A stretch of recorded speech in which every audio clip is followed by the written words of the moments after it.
শাশুড়ি বৌমার রান্নাঘরে সবাইকে ওয়েলকাম। আজকে আমরা আবারও একটি খাবার নিয়ে হাজির হয়ে গেলাম। তার নাম হলো চাউমিন। আমার শাশুড়ি মা কীভাবে ঘরোয়া উপকরণ দিয়ে রাস্তার মতো চাউমিন করতে পারে সেটাই আপনাদের সাথে শেয়ার করে নিচ্ছি। প্রথমে সবজিগুলোকে ছোট ছোট করে কেটে রাখতে হবে। আমরা বেশি সবজি ইউজ করছি না, গাজর, ক্যাপসিকাম আর পেঁয়াজ।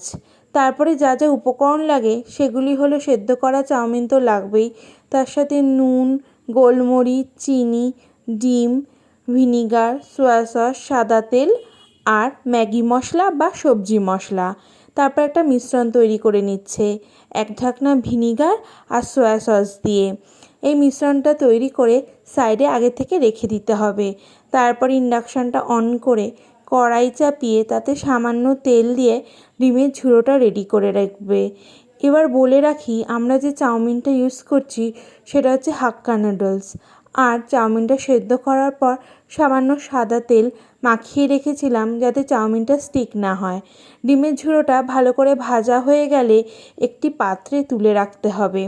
চাউমিন তো সবাই সকালের টিফিন, বাচ্চারা স্কুলের টিফিন, সন্ধ্যের টিফিন হিসাবেও খায়, সেই জন্যই আপনাদের সাথে শেয়ার করে নিচ্ছি।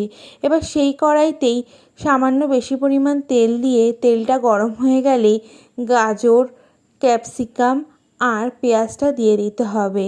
তারপর তাতে সামান্য স্বাদ মতো নুন দিয়ে নেড়েচেড়ে নিয়ে ঢাকা দিয়ে রাখতে হবে, কারণ কি গাজর আর ক্যাপসিকাম সেদ্ধ হতে একটু সময় লাগে।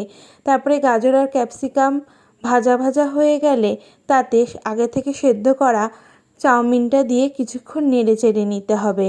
তারপর তাতে যা যা উপকরণ যাবে সেগুলি হলো স্বাদ মতো নুন, স্বাদ মতো চিনি আর ভিনিগার আর সয়া সস দিয়ে যে মিশ্রণটা তৈরি করেছিলাম সেটা, ম্যাগি মশলা আর গোলমরিচ গুঁড়ো। আরও একটি মশলা ব্যবহার করতে পারেন, সেটি সবজি মশলা। আজকে আমাদের ঘরে ছিল না বলে সেটা দেখাতে পারিনি।